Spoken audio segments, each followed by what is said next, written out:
मैं Vinod Kumar Singh, TS college Hisua, Nawada Magadh विश्वविद्यालय बिहार की ओर से हिंदी विभाग में हिंदी साहित्य के इतिहास पर जो लगातार बातचीत चल रही है, उसमें हम रीतिकाल पर बात कर रहे हैं।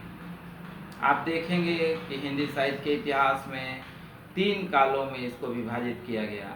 आदिकाल, मध्यकाल, जिसे हम भक्तिकाल और रीतिकाल के नाम से भी जानते हैं, और फिर इसके बाद आधुनिक काल।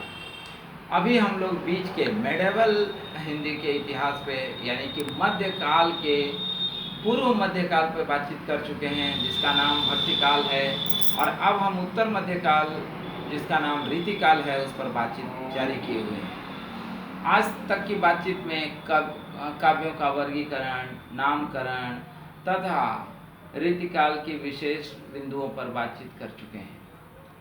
आज की जो बातचीत है वो हम रीतिकाल की प्रवृत्तियों पर बात कर रहे हैं, जिसमें मात्र 2 प्रवृत्ति पर आज बातचीत की जाएगी, और ऐसे ही लगातार प्रवृत्तियों पे हम बातचीत करके इस क्लास को रीतिकाल में समाप्त करेंगे। रीतिकाल की 2 विशेष बातें हैं, जिस बात में सबसे पहली बात कि रीतिकाल को श्रृंगार के लिए जाना जाता है, यानी श्रृंगार। इसकी सबसे पहली प्रवृत्ति अगर हम देखें तो पहली प्रवृत्ति है श्रृंगार। अब देखिए, इसका नाम श्रृंगार पड़ता है क्योंकि इसमें सारे कवि श्रृंगारिक हैं। राजश्री कवि होने के नाते स्त्रियों के मनोरंजन हेतु कविता की गई, ताकि स्त्रियों पर कविता की गई राजा के मनोरंजन के लिए। आम तौर पे राजा के मनोरंजन में आप देखेंगे कि शराब, जिसको हम सुरा और शराब कहते हैं, यानी कि सुरा और सुराही, सुराही मतलब शराब और सुरा मतलब स्त्री, ये दोनों पर राजा बिल्कुल खुश होता था।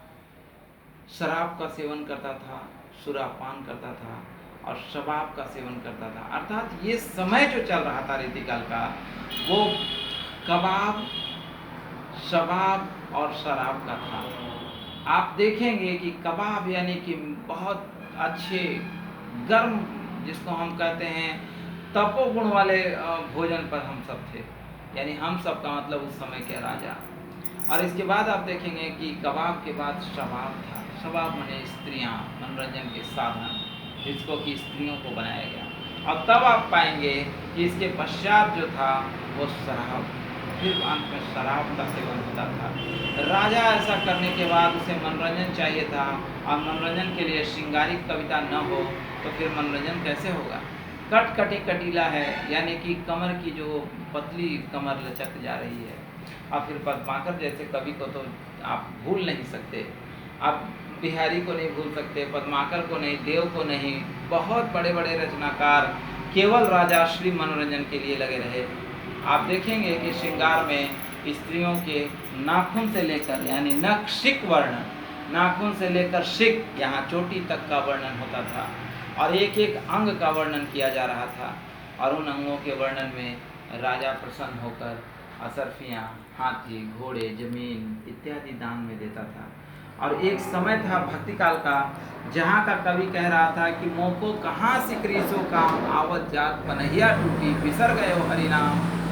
कह रहा था कि मुझे सिकरी से कहाँ काम है, आते जाते तो पनहिया यानी पैर के जूते टूट गए, और बिसर गए हो हरिनाम, और उस भगवान का नाम मैं बिसर गया, खो गया।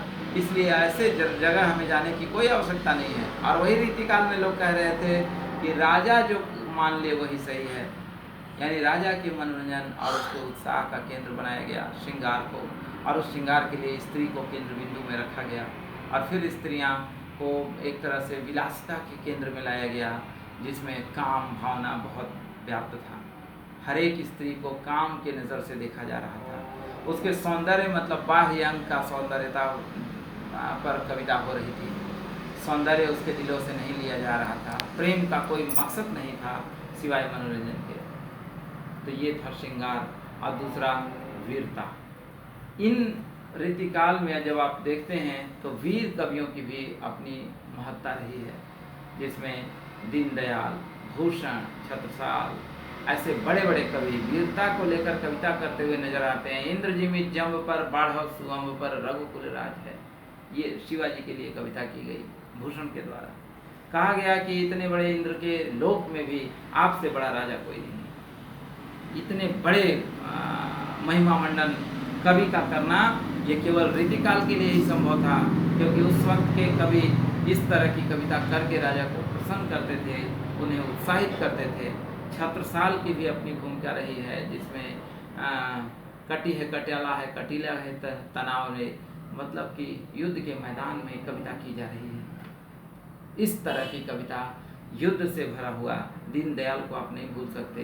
ये बहुत अच्छे अच्छे ऐसे कवि रहे हैं जिन्होंने वीरता को लेकर कविता की। यह इतना ही नहीं, राजा की पालकी को कंधा देने का काम इन कवियों ने किया, जिससे कि राजा का उत्साह बढ़े और युद्ध के मैदान में दोहरे उत्साह के साथ युद्ध में ऊर्जावान हो जाए और युद्ध में जीत अर्जित करे। ऐसी स्थिति में शिवाजी को इतनी कविता हुई कि शिवा बावनी, शिव चरित्र तथा और कई किताबें उन पर आई, हिम्मत बहादुर, हिम्मत बावनी, ऐसी कई रचनाएं वीरता पर लगातार दी गई। उसमें रीतिकाल में आप देख सकते हैं कि रीतिकाल श्रृंगार और वीरता की कविताओं से भरी पड़ी है। ऐसे कालों को हम नज़रअंदाज नहीं कर सकते और यही कारण है कि रीतिकाल इन्हीं वीरताओं को और श्रृंगार को लेकर पूरी तरह से न तो श्रृंगार काल इसका नाम हुआ, न वीर काल पड़ा, और इसका नाम अंतोगत्वा रीतिकाल रहा। आज की बातचीत इतना ही, हम लोग कल फिर बात करेंगे, क्योंकि आज समय कम है, तो कल की बातचीत कल होगी।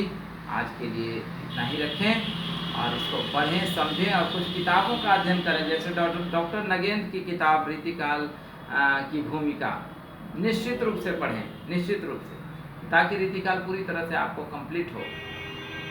और बाकी किताबें रामचंद्र शुक्ल को भी देख सकते हैं हिंदी साहित्य के इतिहास के लिए। डॉक्टर नगेंद्र की संपादित किताब हिंदी साहित्य का इतिहास, उसमें भी आप रीतिकाल को देख सकते हैं। रीतिकाल पर पूरनचंद टंडन की किताब देख सकते हैं, लेकिन आप डॉक्टर नगेंद्र की रीतिकाल की भूमिका पढ़ना न भूलें। आज के लिए बस इतना ही। बहुत बहुत धन्यवाद, बहुत बहुत धन्यवाद।